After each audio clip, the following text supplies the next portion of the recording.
I think we're live. We're live and alive. That's the most important part, isn't it? Anyway, let's see if this is all working according to plan. According to... No, it's a bit peaky, don't you think? Let's turn down the gain just a little bit so it doesn't peek out your ear holes. Okay, maybe that's better? Let me know. As soon as possible, please. Okay, let's share this around real quick to everybody. Cool, Twitch is out. Sorry, X is out. No, it feels a bit too quiet now. Just a bit higher, like this, kind of like this. And hey Chips, how are ya? Jumping Jihad, how are ya? Nice to see you here. And of course, and then I share on this laptop. There's a lot of sharing going on. Sharing is caring. No piano? Not today, man. Today's a special frosty stream. I really love the Terra Nova documentary. It's truly a fantastic documentary. Thank you very much, Bruce. Greatly appreciate all the kind words about the doc. And I wish I could say more about it. So now's my chance. I love Birdie Bowers. Bottom text. Birdie. Just finished your Terra Nova doc. It was absolutely excellent. I hope you do more. North Sentinel was amazing too. Thank you very much. I will do more. I will do more. I'm going to extend my already expanded Geno Samuel universe with all these documentaries because there is a lot of overlap concerning the documentaries, and there's some details that do overlap. Definitely. Yeah, I've recommended to several people. I don't think any of them have watched it yet. 5 hours is a big ask. You can watch it in segments. I don't mind. I don't mind. God damn it. I mean, if I had made it 3 hours, maybe it would have been more accessible. Could that have been a thing? Will there be more yokai ones? I don't think there'll be more yokai. That's not something that I'm into at the moment. Video. This thing doesn't let me post on the other channel. Told him to watch it over the course of a couple of days.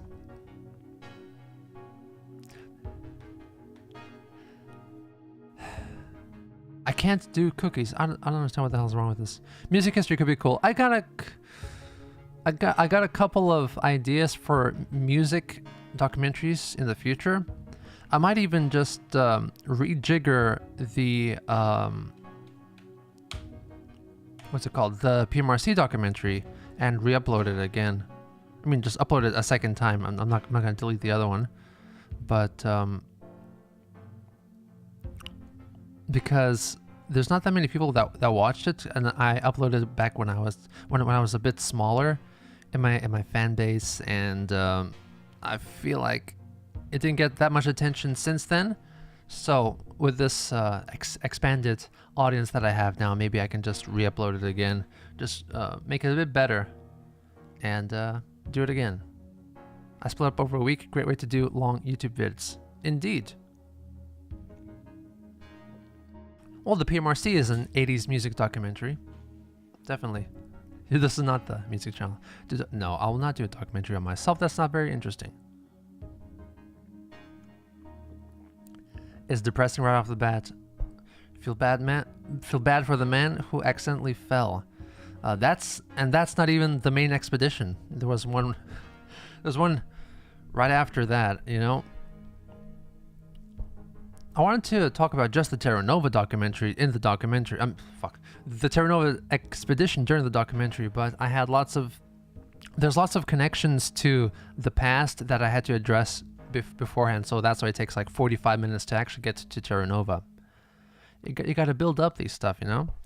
It's character development. Character development is really important, which is something that modern filmmakers do not pay much attention to, unfortunately. How's China? By the way, I missed lots of messages because I was busy fiddling with things. China's fine. Don't worry about it. Would you consider talking about anything related to Lithuania or Eastern Europe in general in a future documentary? I'm definitely keen on exploring more of the Soviet stories. I have this idea for another channel, yet another channel called Privet Soviet. That's a nice ass purple ass shirt, by the way. Thank you very much for upload, Archivist. I'm a purple guy today.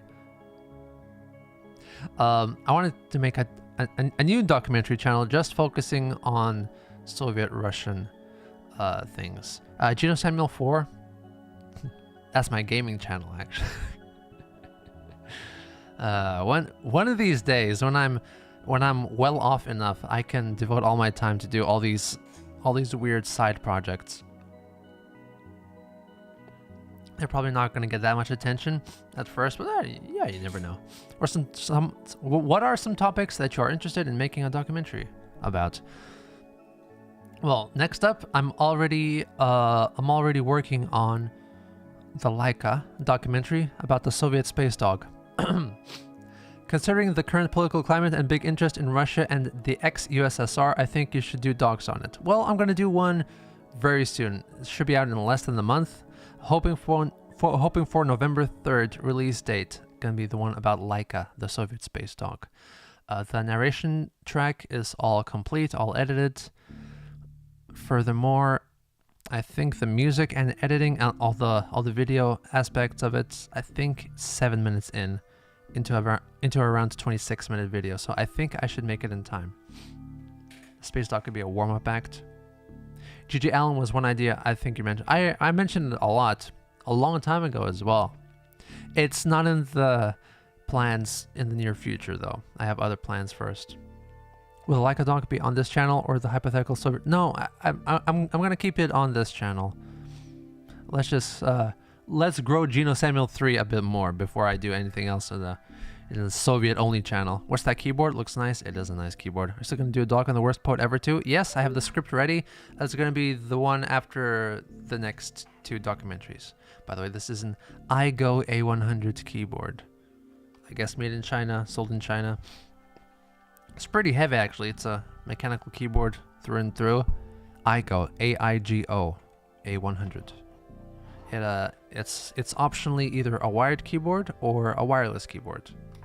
Hey Geno, nice curtains. Thanks. China. Oh, without a doubt, G.G. Allen isn't for TOS Lamafau. I would actually watch more Antarctica-based ones too, to be honest. Yeah. Have you been learning much Chinese? No. So there's one after the Like a Dog. Yes, there is. So this ties into my extended universe, which, let me see. Okay, I actually wrote notes about it, what to talk about in this one. So I have no connections yet with the PMRC documentary. However, so Laika is next, and Laika and the satellite that she was launched in was part Geno Samuel Cinematic Universe, GSCU. Yes, right. So Laika was launched in the satellite Sputnik 2, which was part of the IGY, which was the International Geophysical Year from 1957 to 1958. This was a worldwide multinational science project, basically, where countries strived to expand their knowledge of the Earth and the universe, with some friendly cooperation as well across state borders. Even the US and Soviet Russia cooperated a little bit, but also friendlishly competed as well, because they both wanted to get to space really fast. So there's gonna be some spoilers in the stream, I'm sure, about Terra Nova and other historical events, but I mean they're historical events that happened 66 years ago or 110 years ago. If you don't know it by now, it's your fault. And I'm going to talk about the Terra Nova documentary too, and some spoilers inbound. So if you have not watched the documentary and you don't know exactly what happened roughly, the big stories concerning it, then please don't listen to this, I guess. But anyway, I'm going to talk about them here. So, spoiler alert, during the IGY, the International Geophysical Year, the Soviets came out on top a lot. They launched the first satellite ever, and the Americans failed a lot until they finally launched in 58 with the Explorer 1, I believe. And by that time, Russia had 2 in space, 2 or 3, Sputnik 1, 2, and 3. So, and also during this IGY, the Americans set up the first ever scientific base on the South Pole, called the Amundsen Scott South Pole Station. It was first established in 1958, and of course, so this ties back into Terra Nova and Amundsen Scott. There's an ocean of content surrounding the USSR. There is so much. It really is. It really is. It's a really interesting place to go into. I was thinking that Leica Doc wasn't going to come out until 2025. Oh, no. It's not that long, and nothing is going to be as long as Terra Nova, I'm sure. Even the USSR successor states are interesting of themselves. Indeed they are. How far back into history are you planning on going? I think Gil de Rai Dog would be wonderful. Don't know what that is.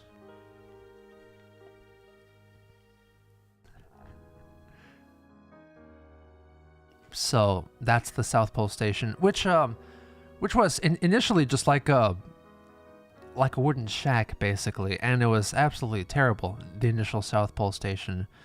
And the scientists that were stationed there, they had a really rough time.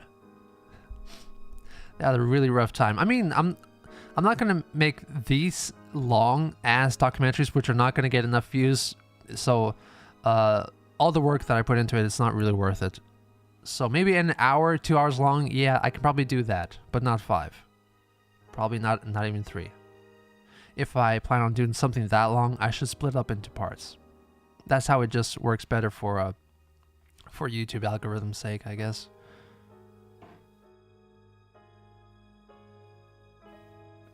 The Weston's rural bloodline? No, I'm not interested in that. Anyway, the South Pole Station went through several designs. South Pole Station, 1958. I wonder if I can find some photos of them, of the original stations. They were absolutely terrible. From 55 to 64, and then it was abandoned, I believe, because it was just so goddamn dangerous to be there. It just kept getting snowed in. I mean, of course, it's kind of important to put up a base there, but come on, you just gotta try a bit harder, you know? Well, thank God technology advanced a lot since then. Is there any good picture? Any good picture, please? Any good picture that's more than 240p? God damn it, I don't think there's one.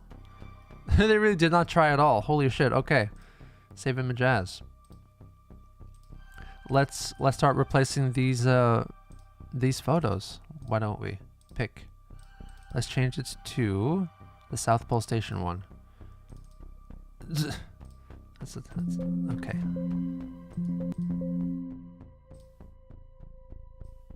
There you go. That's the original South Pole Station. It's got. I think that's a telescope on top in that little dome there. Have I been to Antarctica? I really want to go. God damn it! I really want to go. Man, traumatized. Fuck, rendering Terra Nova was so fucking terrible. It was so terrible. I think a big reason why it was terrible is because my hard drive is being a corrupty bitch.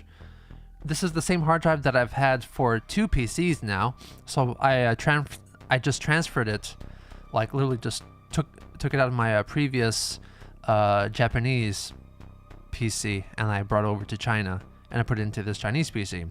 And it was already starting to corrupt some files back in Japan. And it's already like 3 or 4 years old, so it's time for me to get a new one. And I do got a new one. I just need an extra power cable, and it's coming soon. Then I can transfer all the save files into the next hard drive, and then just gonna use the new hard drive, and hopefully it's not gonna corrupt my shit anymore. I found Terra Nova to be much more enjoyable than your Christian docs. Don't get me wrong, your Christian docs are very good, but it was clear to me Terra Nova was something you deeply cared about. It is something I deeply care about, and much of it has to do with the whole subject matter. it's just a different way of presenting the information. It's a more concise way, and it's a more focused towards the entertainment value rather than just cataloging information, which is what the Christian doc is doing. And I do want to explore all these sites that I talked about in the documentary. I want to go to Antarctica. I know it's going to be a rough time, but okay, Becca. I found this documentary very wonderfully written and created. Being from Canada, I have heard the North Pole expedition many times. This was the first story for me. A first-time story for me. I loved it. Thank you. Yes, I do have trauma rendering. I noticed a super minor audio glitch, and I thought, yeah. I caught it after it was uploaded, so yeah, I'm not going to redo it again, obviously. If you had any interest in Antarctica before the documentary, I just had a colloquial, casual interest in Antarctica. Why not? It's a cool place. It's got all the penguins and stuff. But no, not as much as when I first started researching the documentary, which was, I guess, around August 21. Maybe thereabouts when I first started working on it.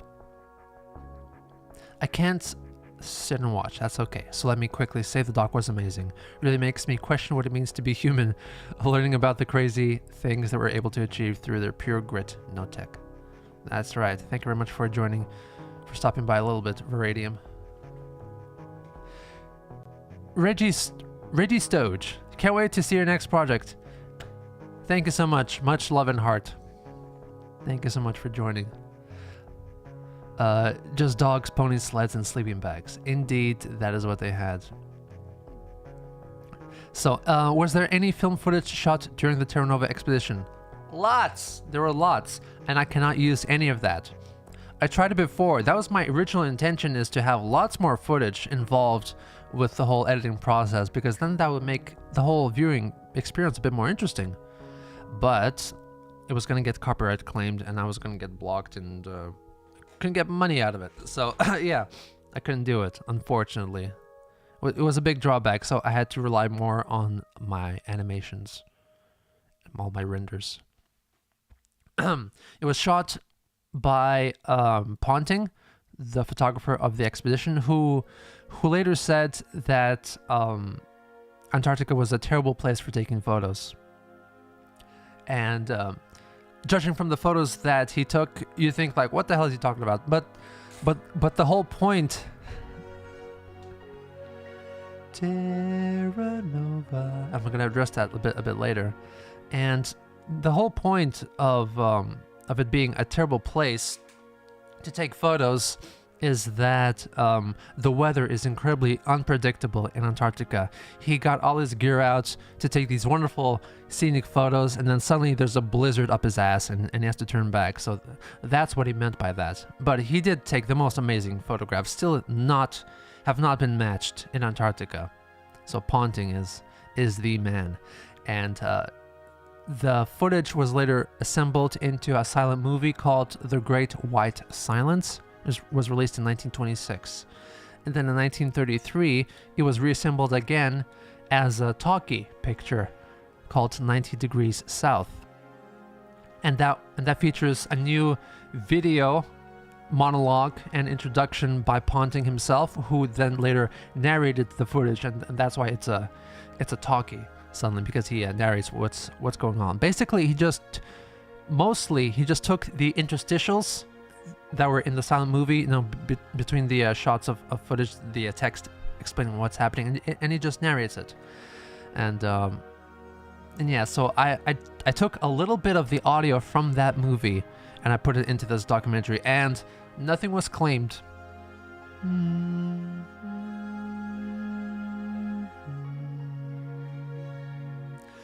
I love this cue so much. I love the last 20 minutes of music in the documentary, because that's a switch from electronic to organic instrumentation. One more. Terra Nova, Terra Nova. Okay. Anyway, even without the footage, you did still an amazing job. Thank you very much. What is it gonna do? I'm a history education major, and I gotta tell you, Geno, this was some of the best documentation effort I've ever seen. Congratulations on the amazing job. I hope you're hella successful at this. Thank you very much, Boots. This is all I've been. Copyright for something a century old. It was restored, remastered, and re-released in 2012 for the 100-year anniversary. So I think that's why the copyright was renewed.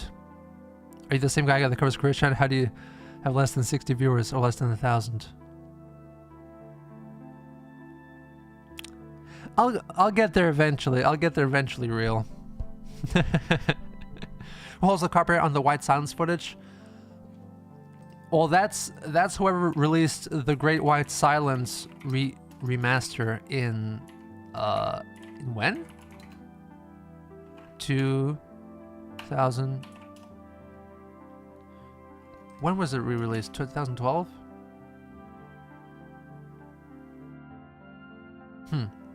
I guess it's 2012. Yeah. Let me really quickly check on the wiki. I've gone down a rabbit hole of looking at maps and pictures from Antarctica expeditions because of your video. What book would you recommend? I got quite a few recommendations. I haven't checked out all of them, but I can give a few. Okay, so it was restored and re-released in 2011. And it was, does it say anything? I don't have any links for this, but it doesn't say anything. Okay, it doesn't say anything. But anyway, the people who are in charge of distributing this movie would claim the footage in my documentary. I released some. I published some test renders, like the video that I had made thus far, and I uploaded it onto YouTube and kept them unlisted, just to check for issues like this, for copyright issues and stuff like that, and see if I would get claimed or get striked, you know? And I would get claimed by them. So this was, yeah, I even replaced the footage with an unrestored version of the movie that I found, and it still got claimed, so I can't get by it, unfortunately. Books about the Terra Nova expedition. Of course, Scott's last expedition. The diaries are wonderful. They're really great. They're a great insight into the thought process of the man and the whole procedure of it. Of course, I included a lot of his quotes, but not all of them. Of course, I could have been a lot more verbose and just recited whatever Scott said, but I kept the recitations to a minimum, and I kept them mostly towards the end, because his words, especially towards the end of, you know, the thing that happened, they were quite profound, and there is no way I could not adequately summarize what he was talking about. I could not paraphrase. He was just perfect at what he was doing, at the way he was talking, in the condition he was in. It was just absolutely extraordinary. So I just had to let the man speak for himself. Dofladingas, thank you so much. Numero uno, number one. Thank you very much. Hey Geno, gotta catch this tomorrow, but just popping in to say thanks. This is my favorite thing you've done across the years. Watched about 6 times now. Any hints you can give about what's next? God damn. Are you a prolific reader? Not so much, actually. So, next up is the Laika documentary about Laika, the Soviet space dog. It's going to be a shorter effort, much shorter. And after that, it's going to be a longer effort about a certain individual who had a...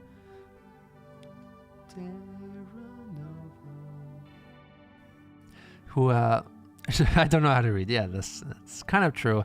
It's going to be about a certain individual from the 1900s, early 1900s, America, who came there and had a rough time. So that's coming up next. It's really insane that all the people in that footage are long dead, but it's still copyrighted. This is why you restore things, and then you can keep claiming the copyright. Those AI group photos were something, Geno. What was the AI group photos? What's that? What's that? Magnificent. Can't wait to watch it again. Thank you very much. So then this third in line documentary that I have going on. By the way, this is the I gotta change the polar base then. The South Pole Station 1990, and then it was 1990. Dome. It was replaced. The South Pole Station was replaced from that wooden shack thing, which is absolutely terrible and dangerous to hell. Dangerous as all heck. So then it was replaced by this thing in the 70s, I believe, which was a much cooler design, much more robust, definitely. Something like this. I think this was built in the 70s, and this moved. Let's move it back. Whoa, whoa, whoa, whoa, whoa, whoa, whoa, whoa, whoa. Where's my video capture device? I moved it accidentally. Okay, I think that's fine. So yeah, it was this in the 70s. I think up to the 90s, it was like this. The dome, that's right, pretty dope. And then after that, it was replaced yet again to what we got in what I showed you at the end of the Terra Nova documentary. This is a pretty cool building. It's modularly built.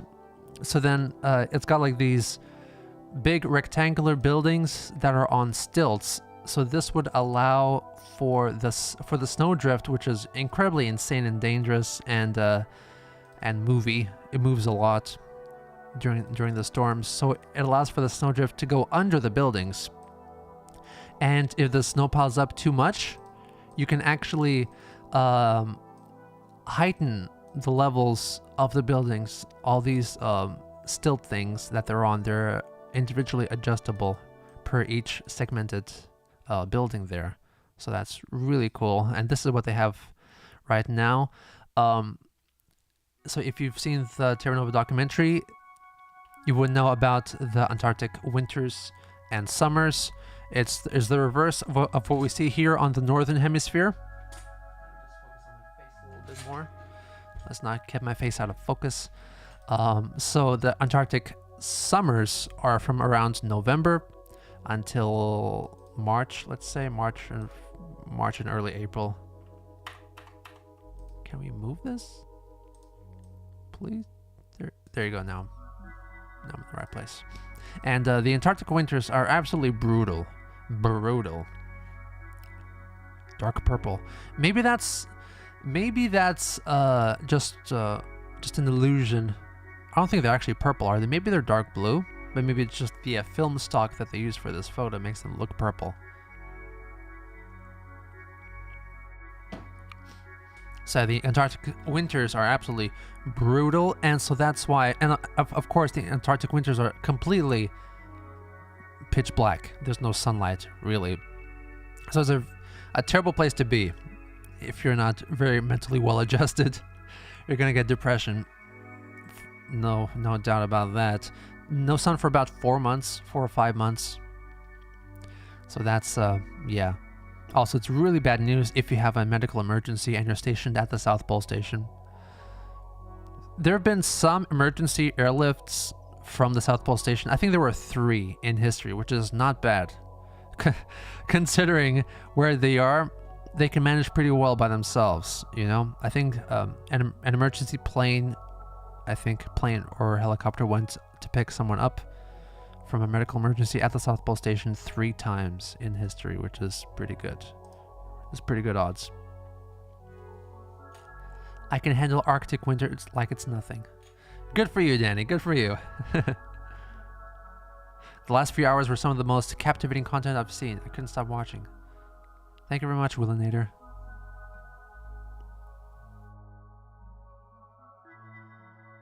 Won't the base drift with the ice flow over time? No, there's no ice flow up there, I guess. I would love to go to Antarctica myself, though. Yeah, I definitely would.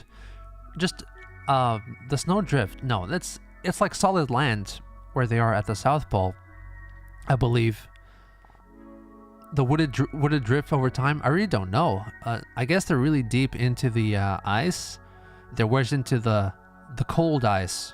The really old cold ice that's buried deep underneath, you know. Maybe it's pretty stable. They got like a red and white barber's cone, like literally a cartoon South Pole pole at the South Pole.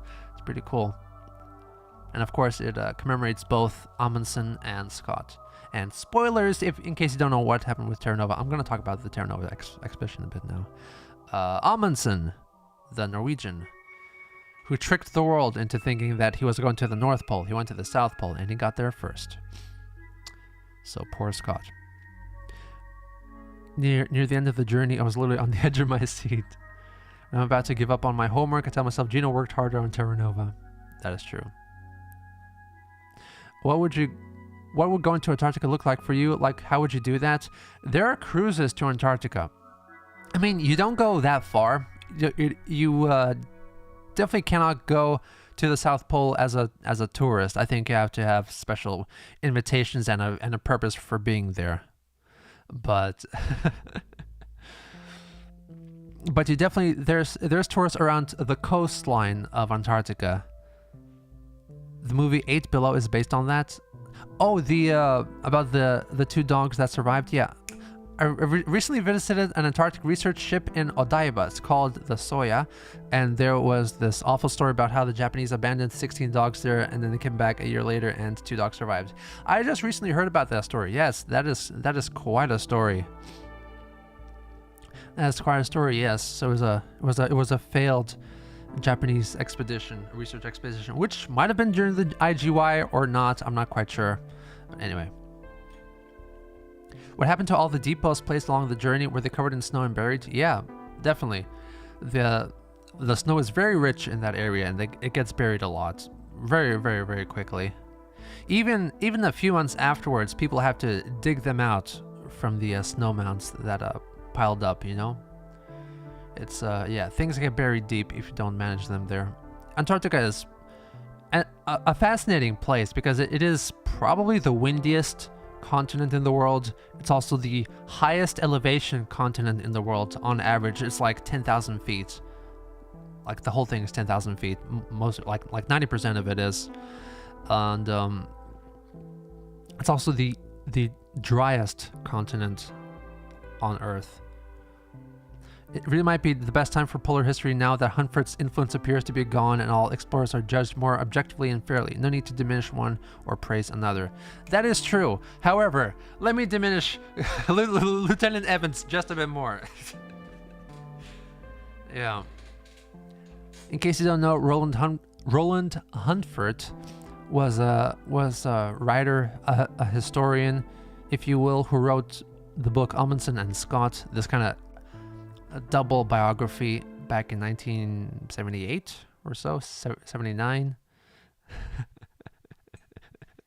And yeah, basically his whole shtick was saying how much Amundsen was the best at everything and how much of a buffoon Captain Scott was. And it was a very popular book, and he twisted violently the information about Captain Scott to make him look like a complete idiot. And just complete slander, honestly. 79. It was a very influential book, and it changed lots of people's perspectives about Scott, unfortunately. And it resulted to it being adapted to a mini-series called The Last Place on Earth. It was, which is, honestly, I was interested in watching it until I found out that it was based on Huntford's book. And it shows off Scott to be a dickhead, basically. And Amundsen's all-powerful, all-knowing.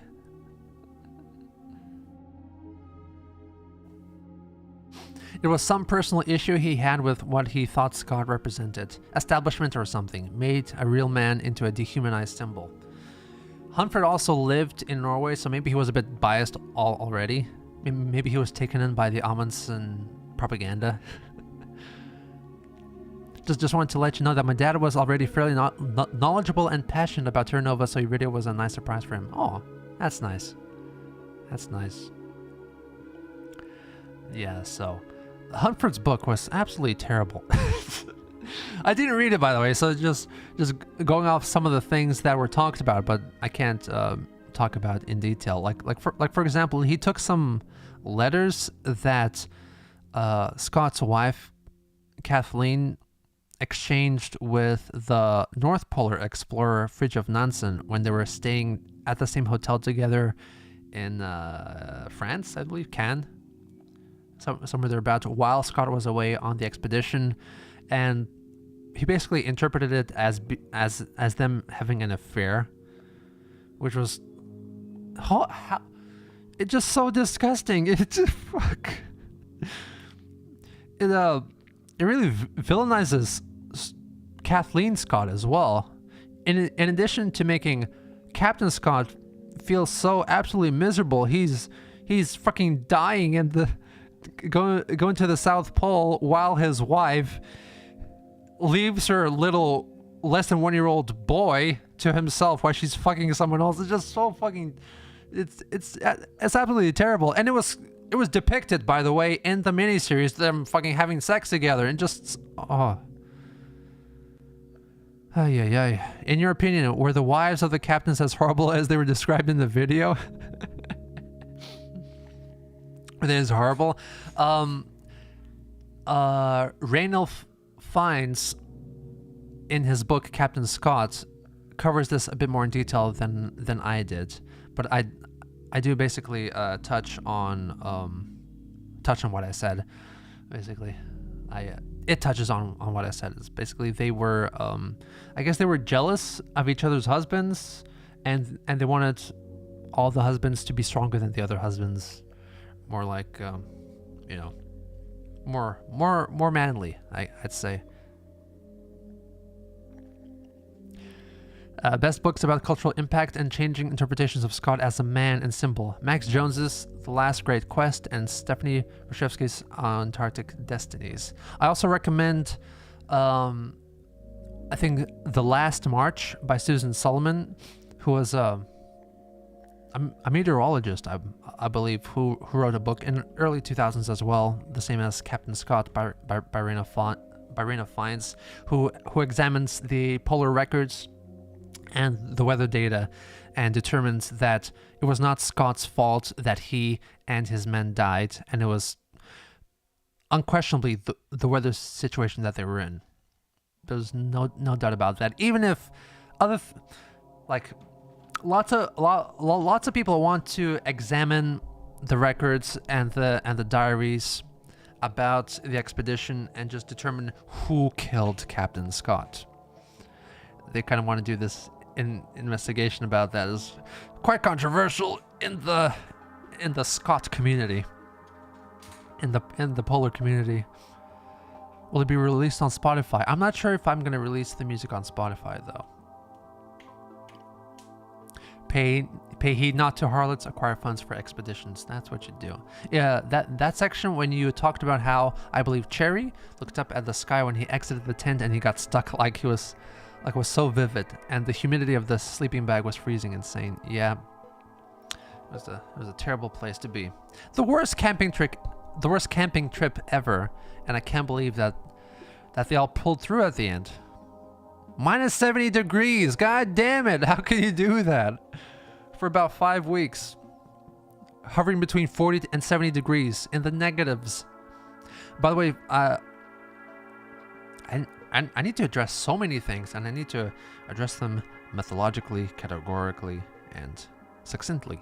So let me address the temperature measurements that I used in this documentary. I used only Fahrenheit because that is what they used, and I also referred to dates like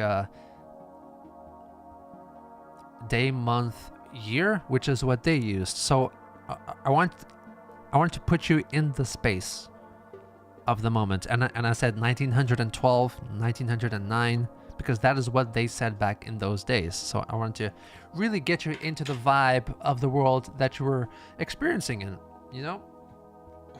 So it even comes down to the language that I used in my narrations. I have to work in a -4°C warehouse sometimes, and I can hardly take it more than a half an hour at a time. Yep. I mean, you really gotta get dressed up for that properly. Your doc got me interested into looking into submarines that either sink or get stuck in Antarctica. Crazy. I hope you make more Antarctica content. So many mysteries. Yep. Did you use the exaggerated temps from the reprinted diary? I did not use those. I mentioned them, but I did not use them. In case you don't know, so for those of you who might be more Celsius centric, minus 40 degrees is the same in both Fahrenheit and Celsius, and beyond that it diverges either way. And 32 degrees Fahrenheit is 0 Celsius, so that is freezing point. So regarding the exaggerated temperatures, the first initial reprint of Captain Scott's diaries in 1913 or 14, 13 maybe, late 13, I believe. They did some editing, definitely. It was not true and honest. They removed some unwanted mentions of some crewmates that Scott was angry with and annoyed with. They removed some crass remarks because at the end of the day, Scott was writing his own diary, which was largely going to be published as a book, which he intended to give to editors and the publishers after he got back. So there were some things that he never meant for the world to see. They were just private rantings, which is what people did back in those days. Because you don't have Twitter. And you don't have Facebook, and you don't have Instagram stories or TikTok and their captions and saying how annoyed you are with the world as it is and how insane some concepts are. So you have to vent it out in your personal diaries, and that's what people did back then. Especially if you're stuck with the same 24 men for 2 years at a time, you're gonna get fucking annoyed with them, and this is what everyone did. Everyone wrote some mean things about each other, and Scott was no exception. Like that whole rant about Gron being a lazy piece of shit and pretending that he was injured when he was not. Yeah, that was funny, and of course that was cut out initially. So some other things that they did to make the book more interesting, I guess. The descriptions you used for their expedition for the penguin eggs was amazing. Where'd you get the photographs, drawings? Were they personal drawings from the crew? Yes, the drawings, the paintings that I used for the Cape Crozier journey were from Dr. Fuck, holy shit. Dr. Wilson. I almost said Dr. Williams. Jesus Christ. Dr. Wilson. And he provides most of the imagery, most of the paintings and artwork and the sketches that you see throughout the documentary. He, of course, was part of the Terra Nova expedition, and he reached the South Pole along with Scott. Scott's best friend, basically. He was an amazingly talented artist, in addition to being a brave man and a kind soul. Mr. Williams. Fucking Williams! Wilson, god damn it, Wilson right there. If Scott had Twitter, I feel like he'd retweet cat videos. I don't know. he's the kind of guy. He's an animal lover through and through. Back to the adjusted temperatures. God damn it. To make things more interesting, I guess, people weren't really paying attention. The editors of the original Scott's diaries, so they just made everything negative when it didn't make sense. So like so you would get stuff like let's say so when you're going through like the divide from like above 0 to below 0, you get something like Scott would write down in his diary the maximum and minimum temperatures of the day or of the sledging journey. And he would say something like, today's high, let's say 5 degrees. And today's lowest was -1. And then they would just make everything positive negative. So then he would get highest temperature, -5. Lowest temperature, -1.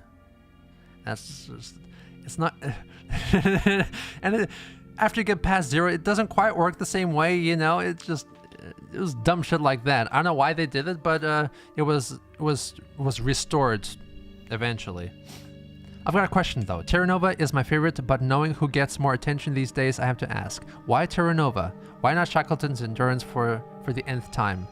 Well, maybe because because you're saying Shackleton's Endurance for the nth time. Maybe that's why. Maybe this is a story that that should get looked at a bit more than Shackleton. Of course, Shackleton was a brave man, very heroic, did amazing things with the Endurance expedition, even though he was a fucking he was a dickhead and he was a dumbass. But then he saved the day. And if he was not a dumbass, he would not have saved the day, because there would have not been a problem. Is the whole point? He was a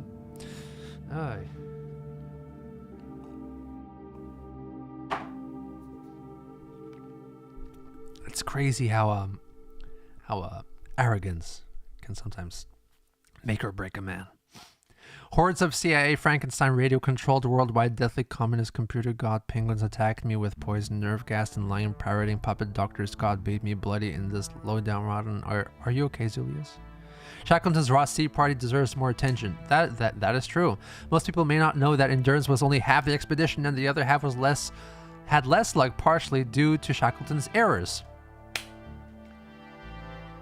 When people say that nobody on Shackleton's expeditions died, that's like a yes, but no.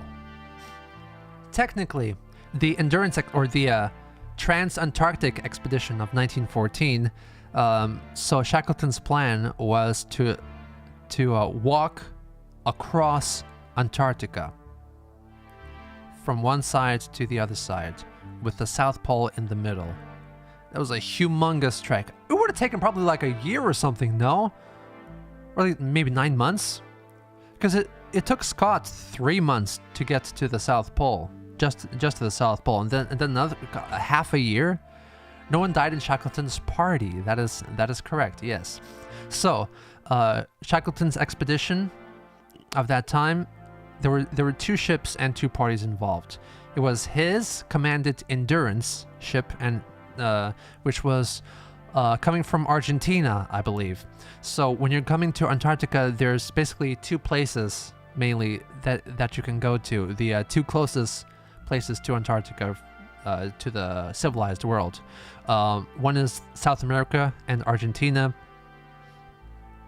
and then on the opposite side, basically, is the Ross Sea, which is the area that was explored first by the British Ross expedition, and then all the other British expeditions just went to the Ross Sea, because you can go there in about a month from New Zealand, and New Zealand is the closest British adjacent place to Antarctica. So all the British parties go to New Zealand and Littleton first, and then resupply, and then go to Antarctica and the Ross Sea, generally that area.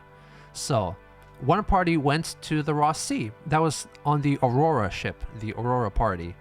And then there was the Endurance from Argentina, and they both started laying their depots.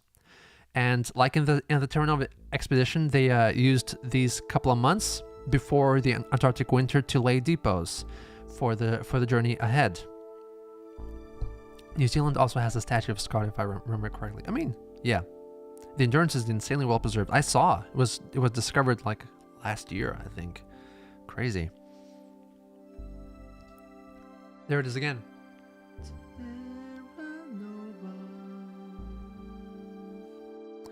I'm so glad to see such an educated and detailed discussion on the heroic age. I love it. It's one of my favorite parts of history. I've thought about contacting to work the Austral summer. Holy shit. Hey Mateus, when you were still teasing Terra Nova, I thought it was going to be absolutely tragic like the Franklin expedition. Good thing that some of the crew were able to make it back home. Most of the crew got it back home, yeah. Luckily. Yeah, it was not as terrible as the Franklin expedition, which is also an interesting story, and I might do a doc about it a bit later on when I develop a better audience for it. Anyway. So what was he saying? Oh yes, Shackleton's expedition. So when they were laying the depots, the Aurora party from the Ross Sea side, They were basically going through the same direction that Shackleton and Scott had traversed through on the Beardmore Glacier. And as they were laying the depots, they could not find any trace of the previous parties at all. None of the old depots from Scott's Terra Nova expedition. They did not find the tremendous cairn that the men built on top of Scott's final resting place. None of that. So it was already well buried by the snow and ice by then. This was like 2 years later. It's crazy, 2 or 3 years later. And the Aurora party suffered some mishaps, definitely. I need to research this expedition a bit further, so I can't say in detail why, but I'm gonna say it's because of Shackleton's fault. The Americans get to the North Pole? I'm gonna talk about that. Yes, and that's right. So 3 men died on the Aurora party. And the Aurora itself got trapped in ice, in the ice floes, and was like caught adrift for a very long time, and they couldn't get anywhere. They couldn't get back to the Ross Coast. They couldn't get back to New Zealand. They were just stuck floating in between the ice sheets for a very long time. It was not good. It was not good. And Endurance suffered a very similar fate, actually even worse. So the Endurance ship, in case you don't know, it was caught in ice as well. They were stuck there and got stuck really hard. And the ice actually destroyed the ship eventually. It crushed it to pieces. You can see some very iconic photos of it being mangled and being like almost levitating upright. You know, the ice is really strong. You gotta watch out for ice. It'll push it to pieces. So yeah, it sank. And so then the men were stranded. Shackleton's men were stranded in Antarctica on Elephant Island, I believe, thereabouts, and their dogs. And yeah, and Shackleton, being the hero that he was, he got one of the lifeboats off the Endurance, and he picked up a couple of men, 4 men, I think, 4 or 5, including Tom Crean, again being the amazing hero that he is, and they rowed the James Caird, a lifeboat, basically like a little rowboat. They rowed it for 70 days to, I believe, South Georgia Island, which was a whaling station and had, I believe, a radio, like a telegraph station, so then they can ask for help from New Zealand, and they did it. I believe they had 2 days of sunlight. So then they could get their bearings and check if they're going the right way. They had 2 days of sun, if they can, measure based on, they can do sextant readings and measure where they are. They had 2 days. It was absolutely terrible weather, very, very, very stormy, very cold, obviously. And when they got to the island, they were on the wrong side, so they had to scale like a very mountainous, a very hilly, uncharted island, I think for about 18 hours or thereabouts, until they got to the station to call for help.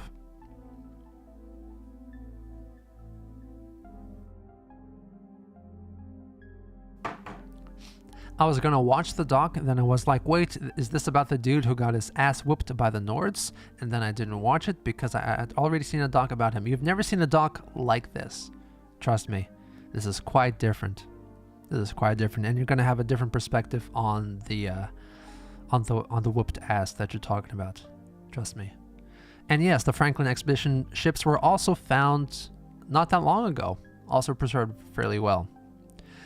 There's so much rich history here. Shackleton made some mistakes. One of them was appointment of the incompetent Anus. I'm gonna call him Anus McIntosh over much more experienced Ernest Joyce. He pushed the man nearly to death. Well, one died, and then and then McIntosh and one other man died the most ridiculous death of the heroic age because he couldn't wait for a few weeks to reach Cape Evans Hut from Hut Point. I think there's little doubt that Norg made it before Cook, Peary, and Bird, so yeah, I'd say he was the first with the rest of the crew. Oh, I see. Yes, that's right. I was going to go back to say, let's go Northwest Passage. Okay. I was going to address Icaric's comments saying that that the Americans did not reach the North Pole first. Cook and Peary, who were both independently seeking out the North Pole, and they both said that they reached the North Pole around the same time, like within a month or two of each other. And judging from their records, it seems like their calculations do not match up, and they did not, in fact, reach the North Pole. It was already okay. This also leads back to a certain news article that I read about how the North Polar's supposed conquest led to Captain Scott's death. Now hear me out. So Cook and Peary both claimed that they reached the North Pole. And now Amundsen was also planning to reach the North Pole in his own expedition on the Fram. However, he was so dismayed that it seemed like the North Pole was already conquered twice, so he found it thoroughly pointless to go there again. I mean, he probably could have. He could have been the first Norwegian to reach the North Pole. That's a tremendous honor, honestly. He could have done that. However, he secretly planned from then onwards, he only talked to his own brother about this. He got all the funding, all the approval, even from the King of Norway, to go to the North Pole. And he secretly was planning for over a year to instead go to the South Pole. He knew that this was gonna be basically like a race to the South Pole with Captain Scott, because Captain Scott's expedition was also gonna be a very famous thing. I mentioned that he got over 8,000 applicants who wanted to come with him on the expedition. So it was a big deal. Polar exploration was like a celebrity event, you know? God damn it.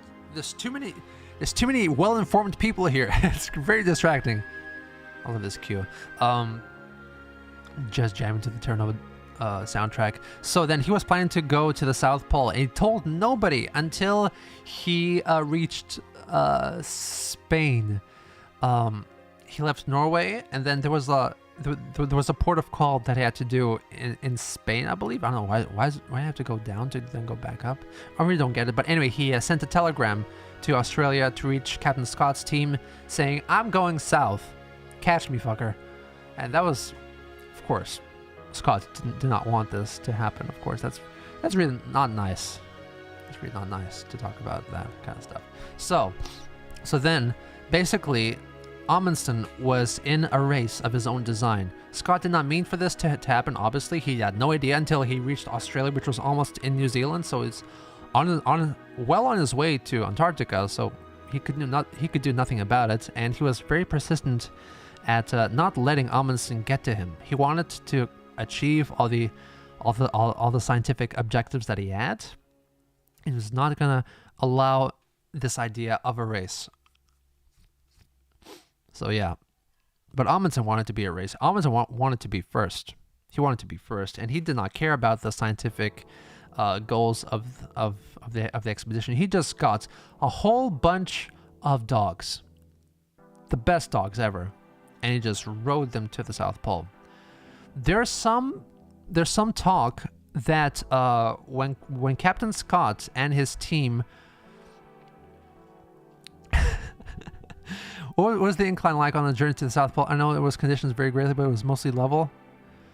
Incline. It was a very steep incline. Of course, it went from basically sea level at their base, which is like slightly above, let's say, and then along the great ice barrier, which is the Ross Ice Shelf. That was inclining a lot, of course, because it's an ice shelf, so it's slowly drifting and slowly falling towards the sea.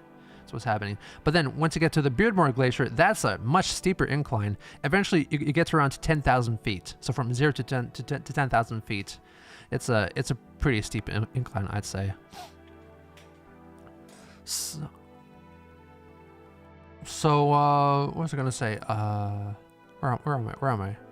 Yes. So there's this talk. I want to explore this avenue further, but when Scott was assisted by Fridtjof Nansen, the other polar explorer and esteemed friend of the British. He was assisted greatly as an advisor for the expedition, and he was welcomed to Norway to buy his supplies.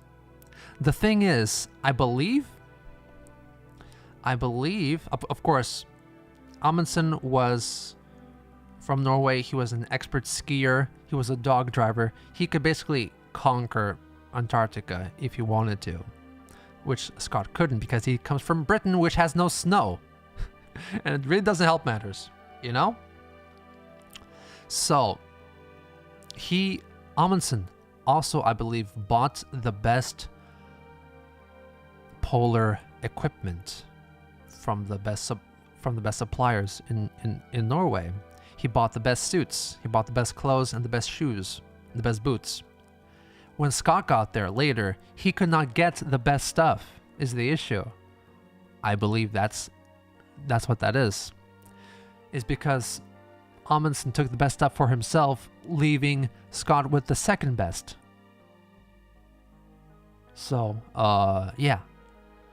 That also greatly contributed to the troubles that Scott experienced later in life. Well, yeah, later in life.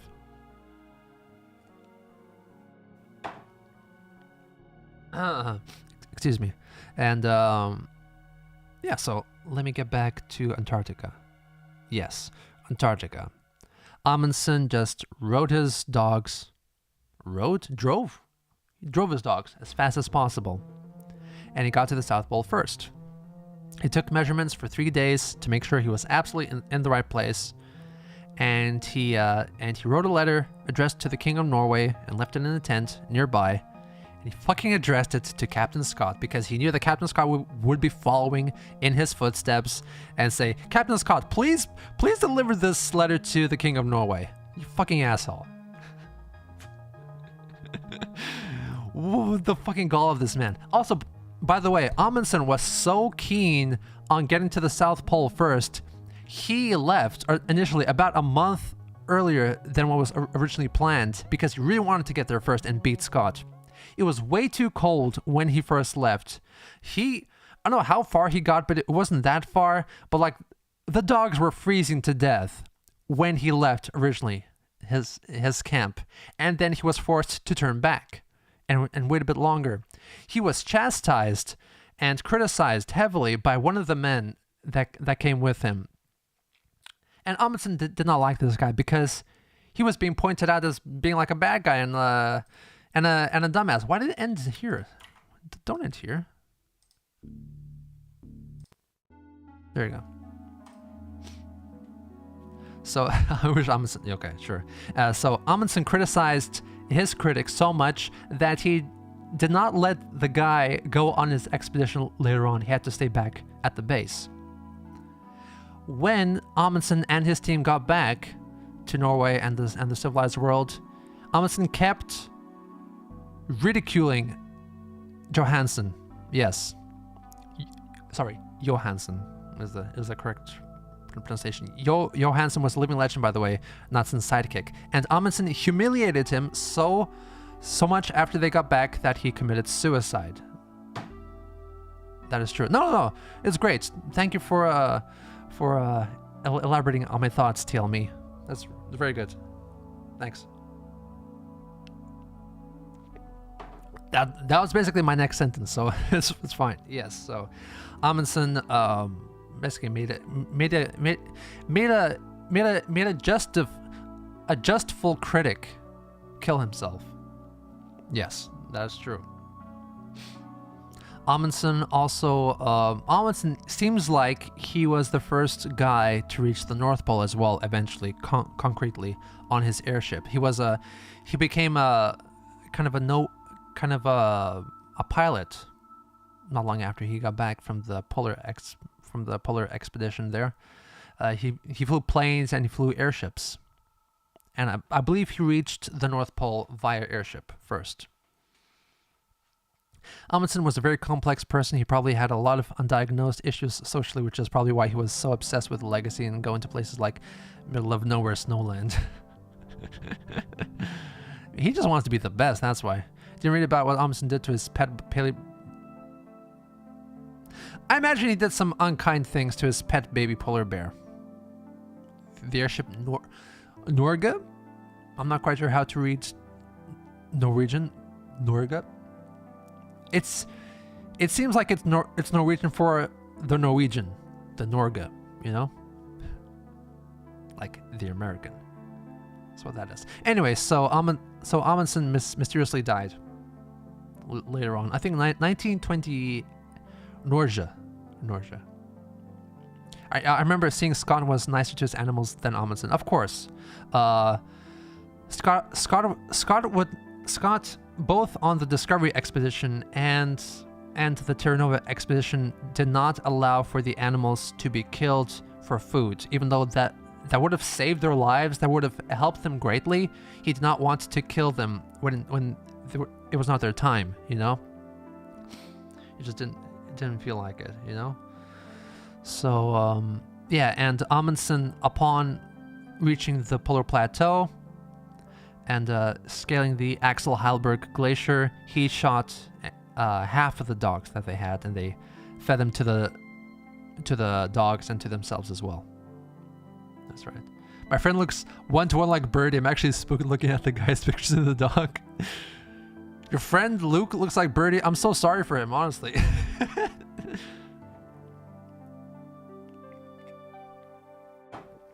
By the way, yes. So, just to close off on Amundsen. Amundsen was part of a search party for an Italian airship, I believe. Italian space plane or airship, I can't remember which, but anyway, he was part of the search party, and he disappeared as well around the North Polar region, the Arctic Sea.